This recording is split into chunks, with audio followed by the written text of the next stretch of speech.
Hello, I'm Edward Braham, a corporate partner at Freshfields. As some of you know, Nick Bliss and I lead our infrastructure and transport industry group.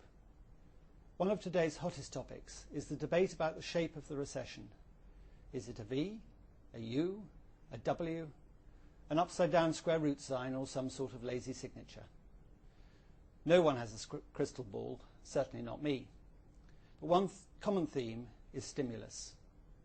Governments have poured massive amounts of liquidity into the market and are now looking to the longer-term solutions. From Barack Obama to Gordon Brown, world leaders have called on the infrastructure industry to play a major part in getting the world economy motoring again. Direct government investment will play a part, but the real key to achieving these ambitions is the global pipeline of just over 1,300 project finance deals, which are collectively worth $1 trillion. We've been doing some research on this pipeline and are today releasing our latest thought leadership piece, Outlook for Infrastructure. The worrying statistic is that less than 10% of these projects are actually shovel-ready, by which I mean financed and ready to start, or in delivery as the jargon goes. In most cases, the diggers will remain idle for some time, which therefore also means that we're a long way from the economic bounce that people want. The problem is that in the best case scenario, only $83 billion worth of global private sector investments are within 6 months of delivery.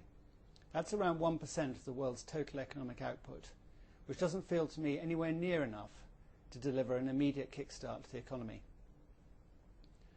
While researching Outlook for Infrastructure, we also looked at how Europe compares to the US.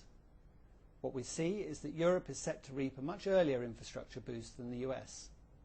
In value terms, 62% of US projects are stuck at the pre-approval stage. That's more than 3.5 times the percentage of projects at that stage in Europe.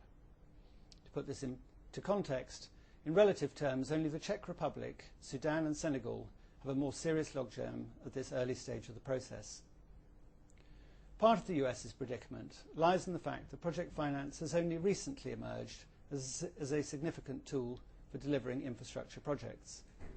But that isn't the whole story by any means.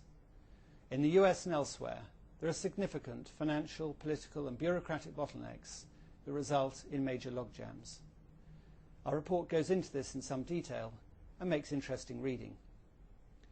Nick Bliss and I would also like to thank Andy Friend and Sadiq Wabba for their perspectives on how to get things moving faster. You can see in the report what they have to say.